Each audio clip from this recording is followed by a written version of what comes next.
কংগ্ৰেছ দলক মই চেলেঞ্জ কৰিব পাৰোঁ যে কুৰবানীৰ ওপৰত তেওঁলোকৰ মাত মাতাৰ সাহস নাই। কংগ্ৰেছে 7 জনম ল'ব লাগিব এইটো কথা ক'ব পাৰি যে বিৰোধী দলে য'ত মাতিব লাগে তাত নামাতে। অসমত যে হাজাৰ হাজাৰ গৰু কুৰবানী হৈ আছে, মাতিব ক'ত লাগে? জীয়াই থকা গৰুত মাতিব লাগে নে যোনে গৰু মাৰি আছে সেইটোত মাতিব লাগে?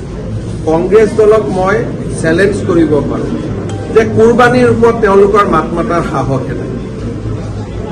আমি যেনেকে বিজেপিয়ে ক'ব পাৰোঁ যে ইছলামে গৰুৰ কুৰবানীটোক কেতিয়াও মান্যতা কৰা নাই, যিকোনো জন্তুৰ কুৰবানী হ'ব পাৰে নে নোৱাৰে কওক?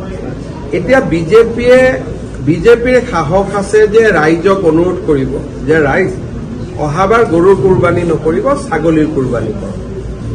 কংগ্ৰেছে পাৰিব নেকি? কংগ্ৰেছে 7 জনম ল'ব লাগিব এইটো কথা ক'ব পাৰি। কংগ্ৰেছেতো নোৱাৰে। তাৰমানে গৰুৰ শুভচিত্ৰ কোন?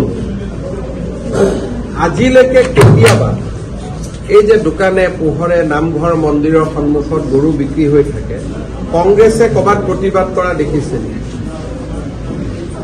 বা ধুবুৰীত যে ইমান ডাঙৰ ঘটনা হ'ল, আজিও হাজোত এটা নামঘৰৰ সন্মুখত গৰুৰ মাংস পোৱা গৈছে, কংগ্ৰেছে এটাও গৰিহণা দিব নেকি? গতিকে কংগ্ৰেছে জীয়াই থকা গৰুৰ কথা ক'ব নালাগে নহয়, মৰা গৰুৰ কথাহে ক'ব লাগে কোনে মাৰিলে।